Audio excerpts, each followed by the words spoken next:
Continuamos aquí en Ojalá, esta vez con Ramón Tejada Holguín, como todos los miércoles. Usted es un hombre disciplinado, tocayo. Y le agradecemos esa constancia, esa persistencia. Se le agradece al pueblo dominicano que necesita que le estemos contando todas estas cosas. Hablemos de la OEA, 46ª Asamblea de la OEA. Me interesan algunas cosas de las que ocurren allí y creo que deben interesarle al pueblo. Particularmente el presidente hizo dos propuestas, ¿no? La primera de ellas tiene que ver con el pueblo venezolano, ¿no?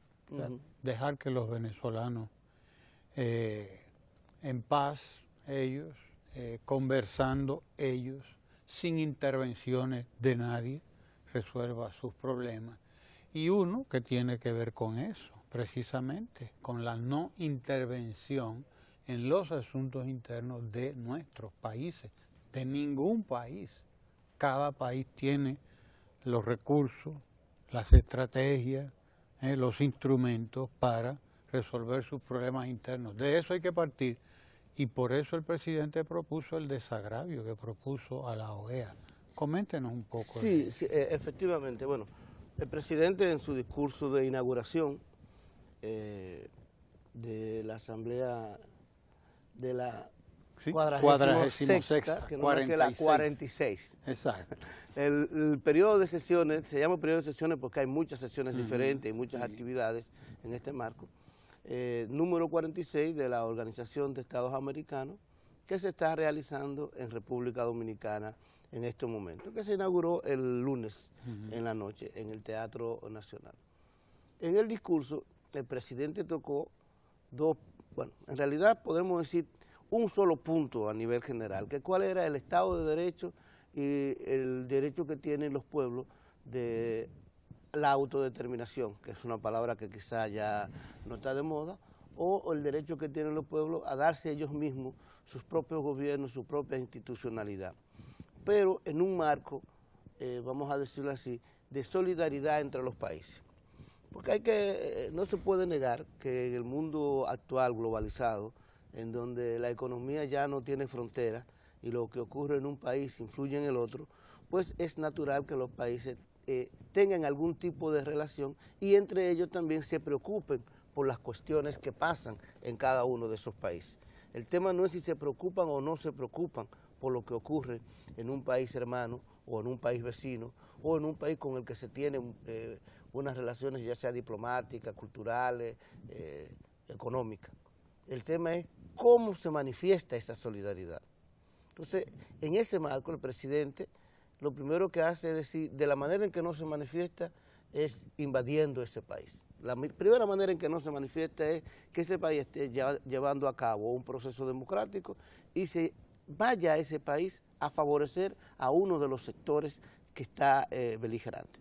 En el caso nuestro, y ahí es donde él pide el desagravio, que no es un asunto de una necedad, de una reivindicación histórica, de un elemento simbólico, no, es un elemento importante, porque aparejo con esto, el presidente, además de que lo está enviando simbólicamente el mensaje de la necesidad de renovación y redefinición de la OEA, y que lo dice explícitamente, exacto, en ese proceso de redefinición, de readecuación de la OEA al contexto internacional, el presidente dice, y uno de los símbolos importantes para que esto se haga es pedir perdón por una grosera invasión que se cometió en un país pequeño como República Dominicana en el 1965. Es decir, no es esto solamente un elemento que atañe a nuestro país y a nuestra ciudadanía, atañe también a las relaciones internacionales en sentido general.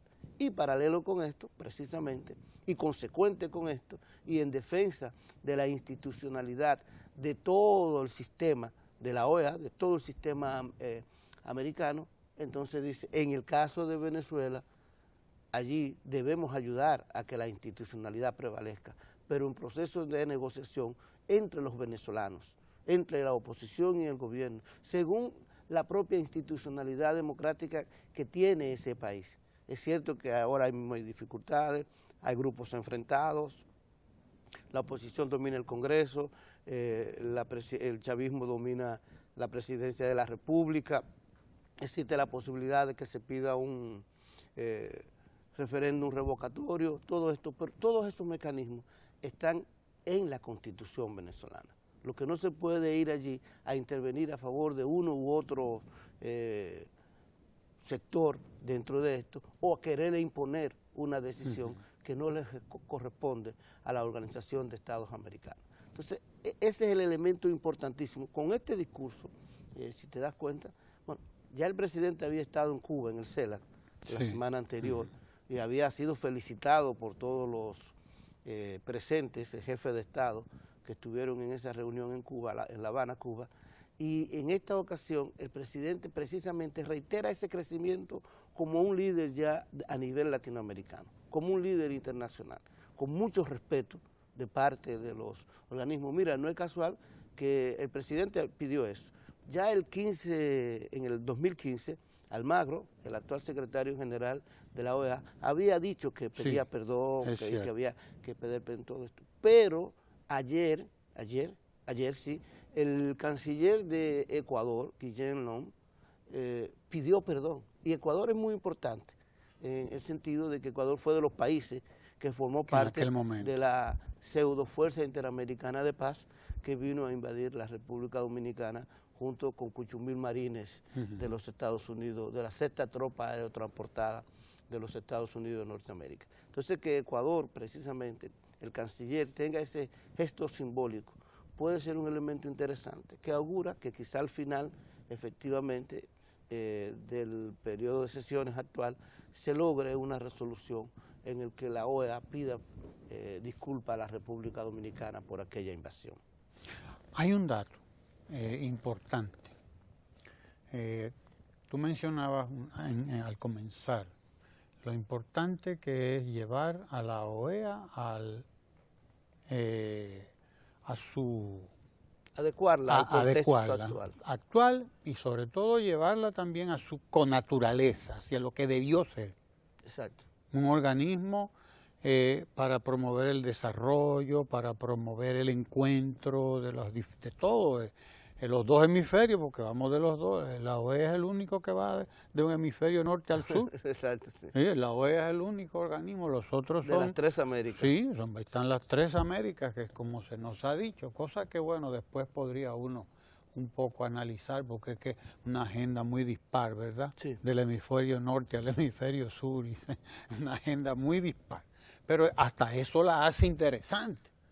Hasta eso la hace interesante, desde luego muy interesante, por ese amplio espectro que converge ahí, y por lo tanto, por eso que es importante el que este organismo respete su propia legalidad, como diría Juan Bosch en aquel momento, ¿no? Sí. Su carta constitutiva, etcétera, etcétera. La carta democrática. Porque no es una cuestión, y esto lo rescato de un comentario que hacía Guillermo Ricard ahorita, no es, como tú decías también ahora, una cosa que se le ocurre al presidente, de que es un desagravio. Sí. No, es que es mucho más que eso, muchísimo más que eso. Es que nos está costando, aquella legitimación nos está costando 50 años a nosotros, probablemente. La agenda que se truncó en aquel momento, hace 51 años, es la agenda que está continuando Danilo Medina ahora. Correcto. Indudablemente, de no haber ocurrido aquello, de continuar el país por donde iba, idealmente, claro, porque sabemos el contexto en el que estaba, como decía Juan Bosch, goberné sobre el lomo de un tigre. Decía Bosch, desde que llegó a Puerto Rico, que le preguntaba, yo estaba gobernando montado en el lomo de un tigre. Imagínese usted lo que es montarse en el lomo de un tigre. Pero, por Dios, si se permite aquello, pues, ¿dónde estuviéramos nosotros? Porque una de las cosas que uno encuentra, por ejemplo, es que poco antes de darle el golpe a Bosch lo que iba era hacer una visita sorpresa. Sí. Iba a hacerle una visita sorpresa a unos trabajadores y a unos campesinos que estaban en una suerte de manifestación en aquel momento. Iban a tener un encuentro con él, con el presidente. Era una visita sorpresa. Y Bosch invitó a John Barlow Martin a esa visita sorpresa porque él quería llevarle unos empresarios. Lo que pasa es que Barlow Martin quería que él los recibiera en Palacio. Y Bosch le dijo que no, que los iba a recibir allá. Sí. ¿Entiendes? Como un Porque él iba a, también. claro, también, él iba a eso, a una visita sorpresa. Barlow Martin, que escribía, le gustaba escribir, él privaba de escritor, dicen algunos, ¿no? Que privaba de escritor, pero realmente escribía, indudablemente escribía, le gustaba escribir. Y él decía, cuando analizaba al personaje, decía, él es él solo, él está, ese es su agua, él está satisfecho ahí, se siente realizado. ¿Dónde? En el pueblo, decía, en el pueblo, ¿no? En el pueblo. En el pueblo. Entonces, él lo decía como una queja, ¿no? Lo decía Barlow Martin. Pero en realidad era un piropo. Era un piropo en realidad. Sí, en realidad, efectivamente, o sea, la República Dominicana, esa invasión de la sexta tropa aerotransportada y apoyada por la OEA y algunos países. En la 52 división. La 52 división, pero era de la sexta tropa aerotransportada. De los que están ahí en Panamá. En Panamá.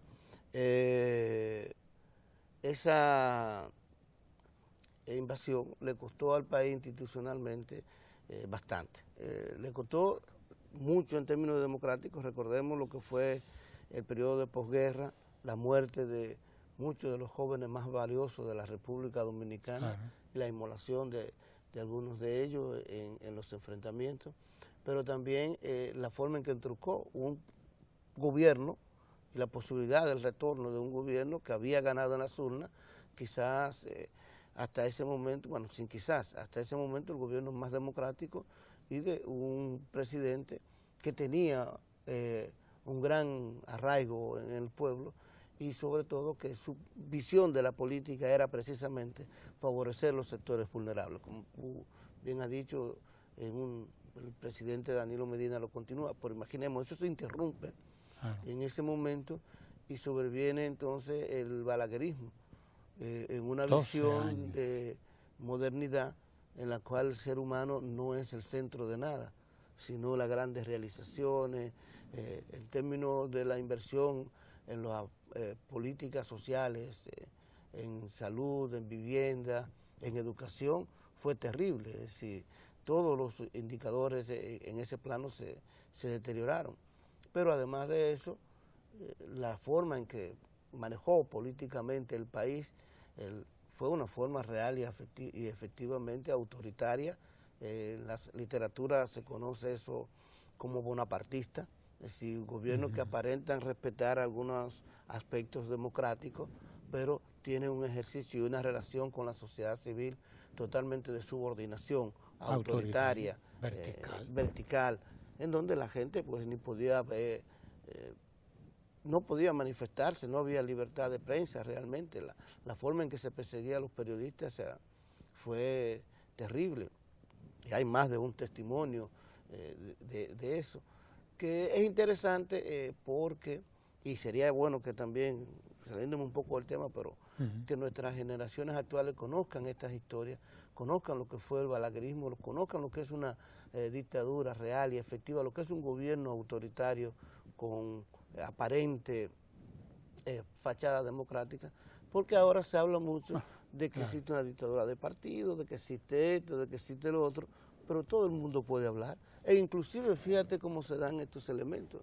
El presidente de la República hace un discurso solicitando a la OEA que haga un desagravio al país precisamente por lo que esto significa para la historia de la República Dominicana y por lo que puede significar para la propia OEA y su necesaria redefinición a un contexto internacional distinto al de aquella época. Mientras hace eso, unos grupos de oposición, unos candidatos, entregan un documento a la OEA para que la OEA intervenga en los asuntos internos de nuestro país. Es decir, para que veamos cuál es, bueno, yo diría inclusive cuál es el motivo de por qué precisamente esa oposición se le ha hecho tan difícil conectar con la ciudadanía dominicana. Se le hizo tan difícil lograr hacer un papel de competencia real y efectiva con el presidente de la República, porque perder 62 a 37 y algunos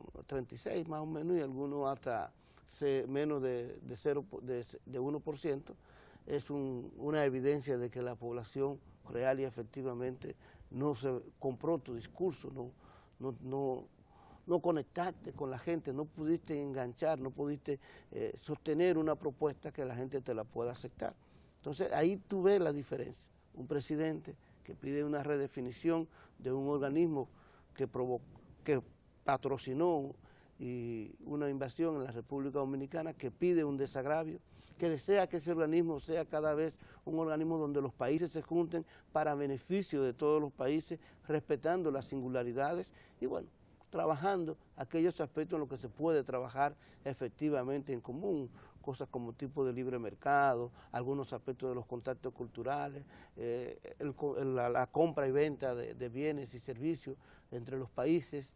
Es decir, un organismo que haga una función de crear lazos entre los países de América Latina y que se preocupen positivamente uno del otro, respetando las singularidades, respetando las individualidades de los países. Ese es el pedido del presidente y es lo que está tratando de hacer en esa 46ª o 46ª Asamblea de Sesiones de la OEA, mientras que la oposición, de su parte, lo que vaya a decir, intervengan en República Dominicana. Qué aberrante. Es una barbaridad. Es una aberración. Entonces, estamos hablando de la necesidad de continuidad de una tradición democrática que fue interrumpida en ese 1965 y que estas personas parecería que quieren que se haga lo mismo. Sí, sí. Ellos entienden que la OEA debe ser intervencionista. Eso es aberrante pero viendo la experiencia peruana ahora mismo, Keiko Fujimori acaba de perder por unos 50.000 votos, más o menos, sí, 0.20... 0. Algo, ni siquiera un 1%. Ni siquiera un 1, ni siquiera un 0.5%. No, ni un medio. Es un margen en un país donde votan como 25 millones de personas, es un margen insignificante. Y esta señora ha concedido. Y duraron contando más de una semana, más o menos una semana, se duró contando esos votos. Y bueno... pero hicieron doble conteo, electrónico, manual, hicieron todo y ya cuadró todo el punto. Salieron de eso. Los candidatos, y eso es muy importante decirlo porque algunos dicen, en República Dominicana no se da eso. Aquí pudo haberse dado eso, los candidatos fueron el secreto, no fue otra cosa. La gente fue y votó en el Perú, se comenzó a contar los votos, los candidatos dijeron, bueno, vamos a esperar a que cuenten los votos y cualquier cosa sobre lo que va ocurriendo lo iremos diciendo. Y simple y llanamente perdieron. Perdió Keiko Fujimori, ganó PPK, como le decían, al actual presidente electo, Kuczynski del Perú, y todo el mundo tranquilo. Simple y llanamente. Pero el secreto no es solamente el organismo electoral. El secreto de que estas cosas ocurran es que los actores políticos de un país, en este caso de Perú o del nuestro, porque estamos haciendo el parangón, simple y llanamente respeten las reglas del juego y esperen a ver cuáles son los resultados. Pero tú te imaginas, por ejemplo, allí se dejó contar y la diferencia era, aunque desde el principio Kuczynski estuvo por encima de la Fujimori, a veces por medio punto, a veces por un punto, a veces por menos de medio punto, pues, que es el margen de error de cualquier... Exacto, pero como un conteo, en este caso no es margen de error, se gana hasta por un solo voto. Y dejaron que contara, y bueno, sí, internamente en Perú algunas personas protestaron, algunas dijeron algunas cosas, algunos inclusive dijeron algo de la OMPA, que es la oficina, el equivalente a la Junta Central Electoral de aquí, pero al final, cuando vinieron los resultados, todo el mundo respetó. Claro. Eso es lo que se llama institucionalidad democrática. Y precisamente, fíjate, volviendo al tema de la OEA, ese es el tipo de cosas que se le está pidiendo a la OEA. O sea, lo que se le está diciendo a la OEA, en América Latina, en estos momentos, puede haber algunas dificultades en algunos países. Tú tienes el caso de Venezuela, el caso de Ecuador con el asunto del terremoto que ocurrió y que posiblemente ya no pueda haber otra reelección en este momento. Tiene el caso de Paraguay, que hubo ahí un golpe golpe blando del Senado a un presidente, pero que Hubo. ya se hicieron elecciones y más o menos está saliendo de esa situación. Tiene el caso de Brasil con Dilma Rousseff y lo que está ocurriendo. Tiene el caso de Argentina con la forma en que Macri está tratando de llevar a juicio a la Kirchner, a Cristina Fernández de Kirchner. Bueno, está Bolivia con Evo Morales y las situaciones que enfrenta. En América Latina hay una diversidad de dificultades y de países que en estos momentos tienen ya sea algún tipo de dificultad fruto de alguna situación de un fenómeno de la naturaleza como el terremoto de Ecuador, o situaciones relacionadas con el desempeño político del propio país, como hemos visto. ¿Cuál debe ser la intervención de la Organización de Estados Americanos en esos países, en esos casos? ¿Cuál debe ser, cómo debe actuar un organismo que se supone que representa a todos los países del área, que se supone que busca el bienestar de todos los países del área, que según su Carta Constitutiva y según la Carta Democrática que se dio a conocer casualmente en una fecha trágica para los Estados Unidos, el 11 de septiembre, fue aprobada el 11 de septiembre del 2001, es decir, el mismo día de la tragedia del World Trade Center. Esta Carta Democrática, ¿qué es lo que dice? Simple y llanamente dice, se promueve la democracia en todas las Américas. Se promueven los gobiernos que respondan a sus naciones, a su pueblo, a su gente, a su ciudadanía. Y el punto es cómo lograr eso. Lo que dice el presidente y lo que establece es, eso se logra promoviendo mayores diálogos internos, promoviendo el mayor nivel de participación de la ciudadanía, que el gobierno represente efectivamente a sus países. Ahora, no se logra interviniendo directamente en las políticas internas, no se logra metiéndose en las cuestiones institucionales de lo que se han dado a la ciudadanía. La democracia es sobre todo, vamos a decirlo así, una regla del juego y unos acuerdos a los que llegan la ciudadanía, que se expresa en leyes, se expresa en el Estado de Derecho, se expresa en la costumbre.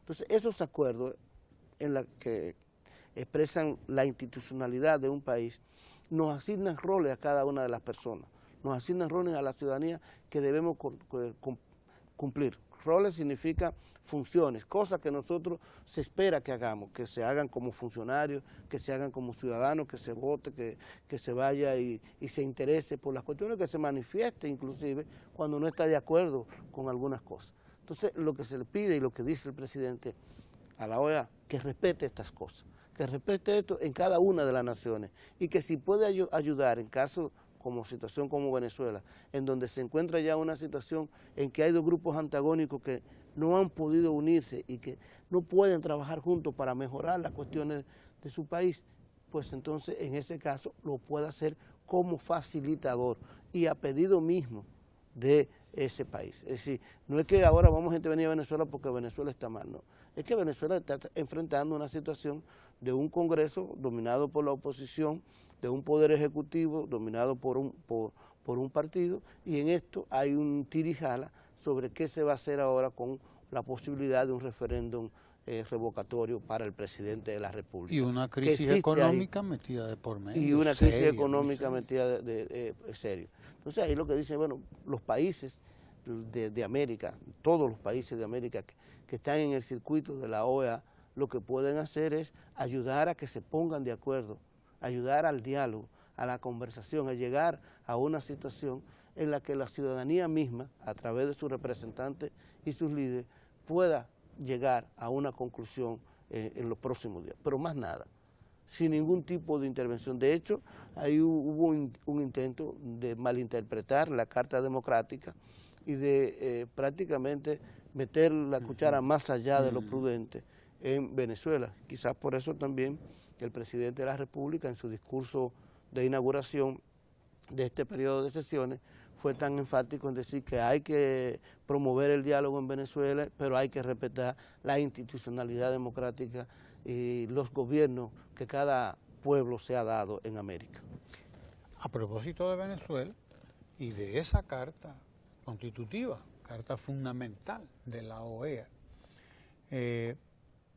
Venezuela jugó un papel estelar en un momento para muchos países de América Latina, incluyendo el nuestro. en un momento en que el precio del petróleo superaba los $100 el barril. Llegó hasta 120, tanto, 140, $150 el barril, y la actitud de Venezuela fue de solidaridad con países que de otra manera nos la hubiéramos visto muy mal. Petrocaribe fue una iniciativa realmente solidaria que facilitó petróleo a crédito, pues no era regalado. No pero, era crédito. Era crédito, un crédito muy blando. Era un crédito muy blando, pero además de eso existía la posibilidad, que es muy favorable para países como el nuestro, debido al problema que tiene Venezuela en cuanto a su estructura industrial y su estructura agrícola, que tiene problemas reales. Es un asunto que Venezuela en algún momento va a tener que enfrentar. Se ha dependido tanto del petróleo que ha abandonado renglones tan importantes que sirven para alimentar a la población, como la agroindustria y las regiones agrícolas. Entonces, dentro de las posibilidades que se presentaban de Petrocaribe era precisamente que se pagara con productos agrícolas, sobre todo con habichuelas, aceite, con comida, vamos a decirlo, de una manera más clara. Es decir, había una serie de productos que los propios venezolanos habían hecho su lista, y en función de sus necesidades, pues, se le permitía al país que una parte de la deuda contraída a través de Petrocaribe se pagara en especie, vamos a decir. Así es. O sea, que fue una actitud solidaria. Mal podría responderse a esa actitud solidaria con una actitud interventora, desconocedora de la propia soberanía, porque yo diría que ahora mismo en Venezuela, y nos salimos un poco del tema, pero nos vamos a propósito, ¿no?, de la importancia de respetar los mecanismos internos, como tú decías, de cada país. De cada nación. Bueno, el hecho de que la oposición tenga ahora mismo el control del Congreso, pues debe servir para garantizar precisamente el que haya un diálogo, gobierno, poder ejecutivo, oposición, Congreso, porque eso es lo que está establecido ahí. Bastaría que la oposición fuera lo suficientemente inteligente como para valorar la propia situación que tiene, de ganancia indudablemente, para no llevar al país a un punto y sobre todo solicitar una intervención, como ocurriría o sería lo que estuvieran pensando algunas mentes calenturientas, como decían por ahí. Pero bien, concentrémonos nosotros en la OEA. ¿Qué importancia tiene la reunión de la OEA aquí, este periodo de sesiones? Porque no ocurre por obra y gracia del Espíritu Santo. Ocurre en un momento específico de República Dominicana. Ocurre en un momento en que República Dominicana está colocada en el mismo trayecto del Sol, como diría Pedro Mil, ¿verdad?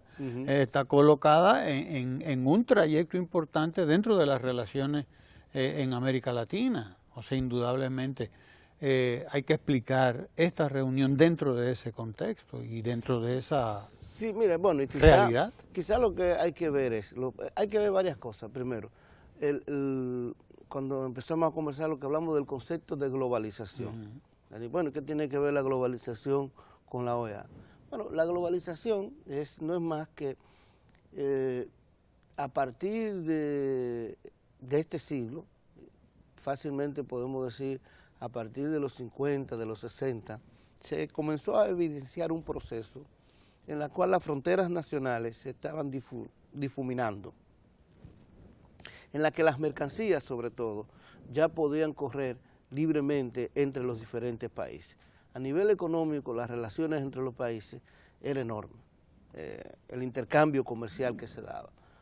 Pero se comenzó a ver también y a profundizar tendencias que se veían pequeñas anteriormente.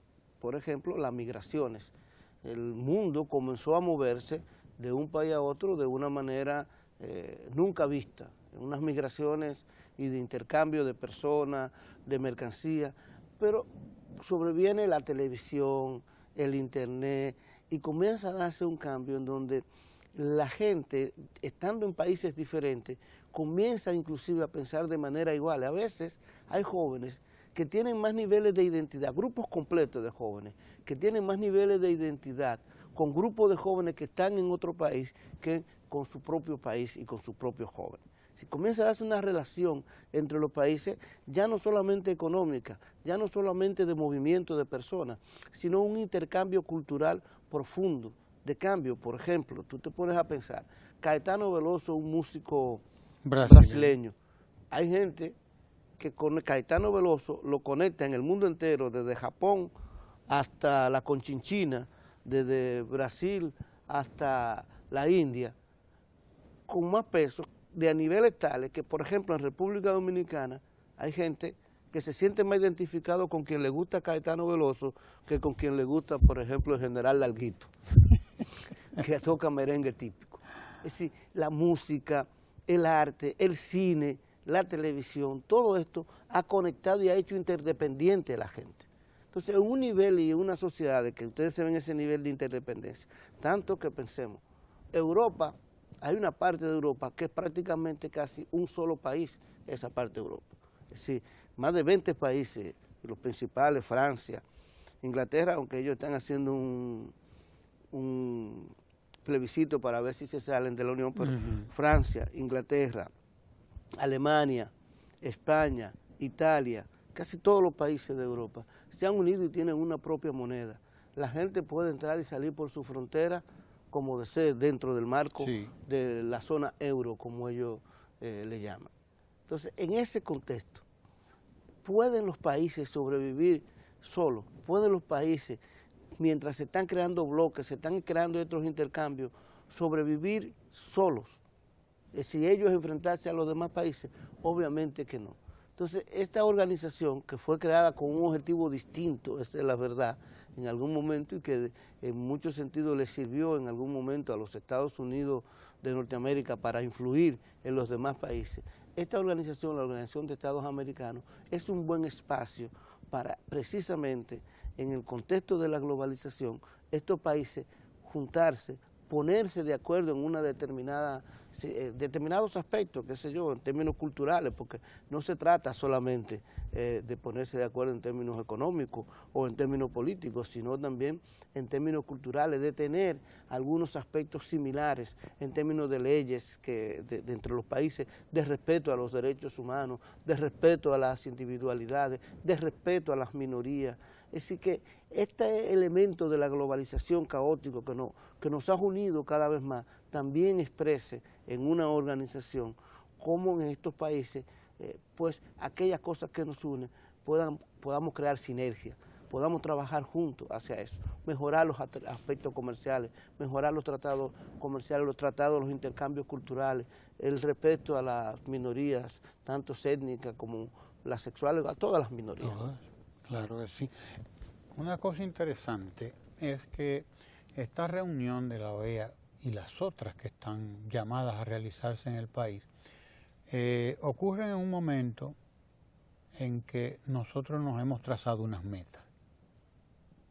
10 millones de turistas, por ejemplo. Vamos a mencionar una, 10 millones de turistas de aquí al 2030.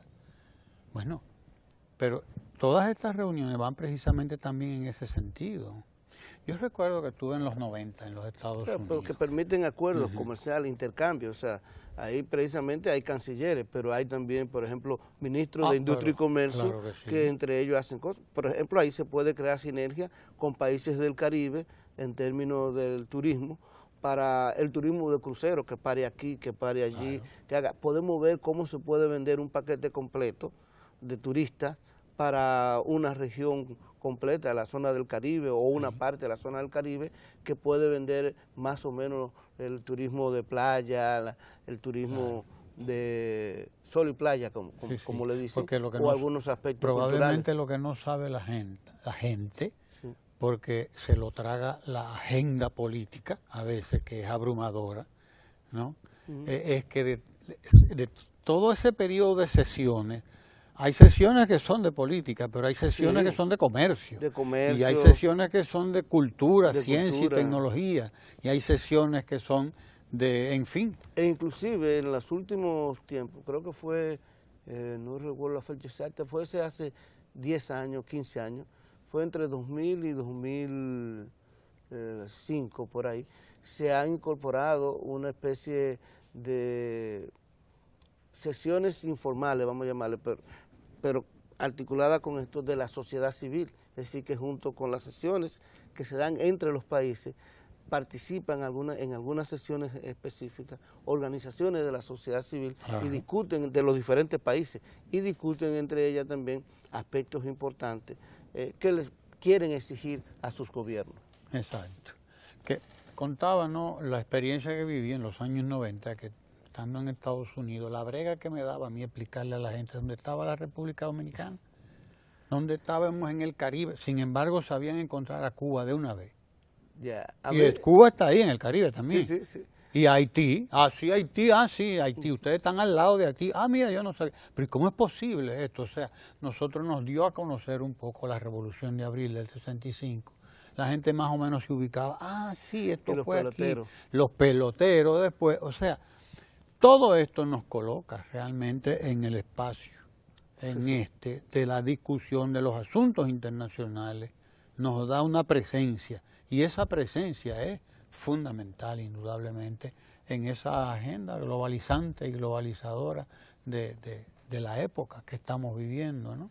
O sea que de ahí la importancia también de estos encuentros, de estas reuniones. Sí, indudablemente, o sea, todas las posibilidades que se arman, pero además de eso, bueno, como decimos, los acuerdos que se pueden dar en el marco del mayor nivel de lo económico, lo social, lo político, etcétera. Pero también en un espacio en donde la República Dominicana, y lo ha reafirmado en este periodo de sesiones, está en una situación de liderazgo en este momento en América Latina. Bastante de esto es gracias al presidente Danilo Medina y a la nueva política exterior que se ha estado llevando a cabo durante este gobierno, sobre todo los últimos 2 años de este periodo de gobierno. Así es.